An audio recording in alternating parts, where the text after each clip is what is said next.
Hello, I am Xarkun. This is World of Warships Legends. Rank 16, Mikhail Kedrov on the screen with Azerlane Scharnhorst and Andrew Cunningham as his inspirations. This is my updated build for the Vladivostok. We're going to be on Dos Hermanos, capture the base mode in the Vladivostok, and I'll give you a little bit of background as to what got me to play this game with this new and updated build. Well, I have the Khabarovsk now, but I can tell you that the final segment of the Khabarovsk's Bureau project requires a win in the Vladivostok. And so I took this ship out, hoping to get a win. And then, I hadn't played the ship extensively in a little while, but when I came back to it, I felt that my Kedrov build, which has worked so well for me across the Russian battleship tech tree line, just wasn't quite cutting it. I believe that the Vladivostok's guns are slightly less accurate in comparison to its tech tree predecessors. For example, I was running my old Kedrov build on the Sinop with absolutely no problems, and when I had the Lenin in my port on loan from Wargaming at the beginning of this update cycle, I was also running the same build on that ship with no problems. The Vladivostok, however, has something peculiar with its dispersion.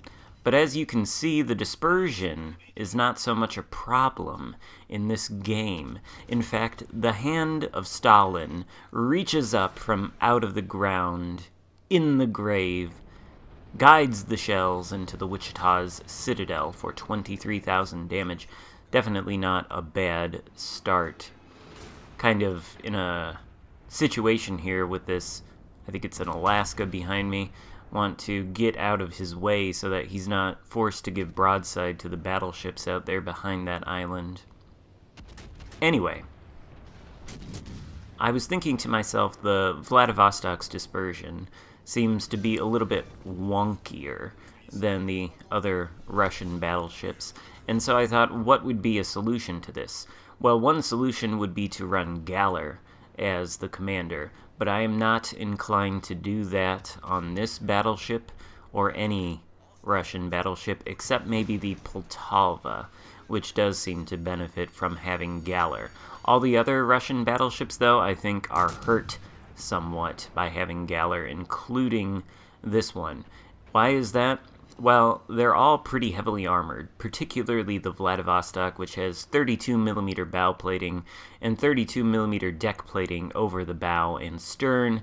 In the center of the ship, it's got 50mm plating on the deck, which means the ship is highly resistant to light cruiser and heavy cruiser high explosive spam, as well as destroyer high explosive spam. You're not going to find yourself getting a lot of high explosive penetration hits on the Vladivostok unless you are shooting at it with battleship caliber high explosive, or if you are in a 152mm gun cruiser with the equilibrium of power skill, or a 203mm cruiser and you hit it on the deck armor above the bow or the stern, or in the superstructure. That's pretty much the only time you're going to get damage. That doesn't mean you can't start fires, though, which is a thing that happens. And of course, the Vladivostok and all the Russian battleships have limited amounts of damage control parties. So, Kedrov comes with the Master Mechanic skill, as well as a number of skills that cut down on the chance that your ship will be set on fire. Those two things are part of the overall argument for using Kedrov. You want the extra heals, or at least I do. Russian battleships come stock with only 2 heals. Rank 16 Kedrov gets you 4, doubling the potential amount of hit points you can restore with the repair parties, so that is a major plus. And then in his first row of skills, Kedrov has that one that reduces the chance that you will be lit on fire by, I think, 8%. So that is nice. And his base trait, which increases the speed at which your turrets traverse.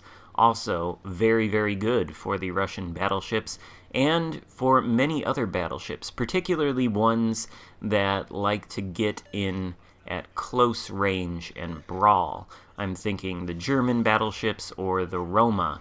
In fact, with this rank 16 Kedrov on the Roma, on Paolo de Revel as an inspiration, I've got the turrets turning on the Roma in like 24 seconds, which is god tier turret traverse. So I think Kedrov's base trait is useful, and there's a good reason you might want to bump him up highly in the ranks amongst your commander roster. This poor Alaska, he had no idea I was here. His team has abandoned him on this flank. You'll notice that it was only the Alaska and the Conqueror over here this whole time. The other ships that spawned on this flank with them, I believe, decided to abandon them and sail up the middle. Now you can see they are in my base, and they're pretty much surrounded by my entire team. So congratulations to them on their losing play. Always remember that you are not Flambass, and this game is not World of Warships on the PC. There are many differences between Legends and World of Warships. One of them is that the spawns are set in closer together and that there is less time overall in each battle. Those two things add up to a solution that says don't go up the middle on Dos Hermanos. Play the flanks. If you go up the middle, more than likely you're putting your team at a disadvantage. Anyway, I have gotten so far away from the point. I put Azerlane Scharnhorst on Kedrov because her base trait tightens up the dispersion on ships of any class, and I've got her, I think, at rank 12, so this is a 2% dispersion buff, along with Andrew Cunningham, which tightens up the shell groupings. And I found, with this combination of inspirations, that I no longer have any lingering questions about whether I should put Galler on the Vladivostok. This build is perfect in terms of accuracy and in terms of survivability. It's the build that I am settling on, and you can see just how powerful it is. Two citadels there on that broadside Vladivostok, who has found himself in a situation where his death is imminently approaching.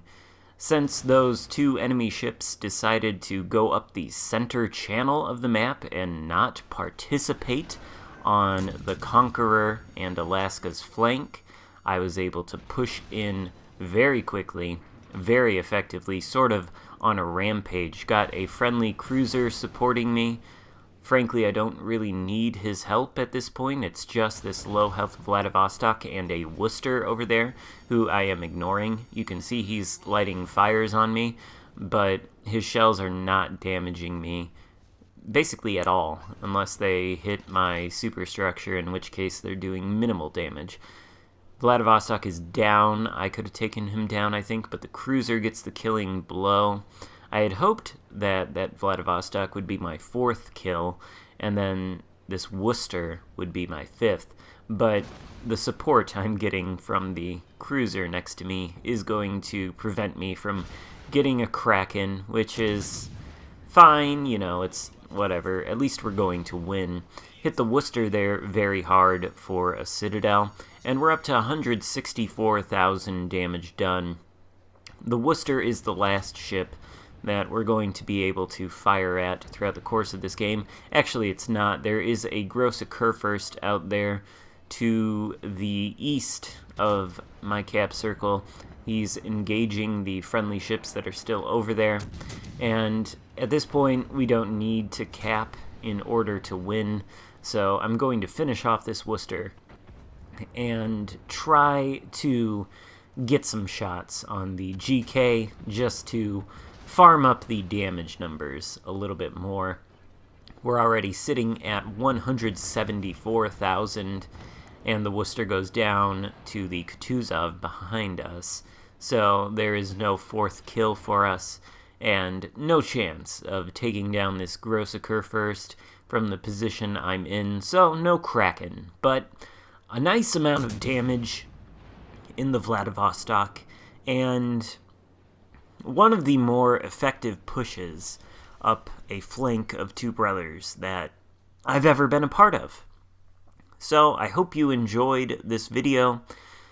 If so, give it a thumbs up. Let me know in the comments who your preferred choice for the Russian battleships is in terms of commanders, Galler or Kedrov, and consider subscribing if you haven't already done that. Thank you so much for watching. I will see you next time. Goodbye.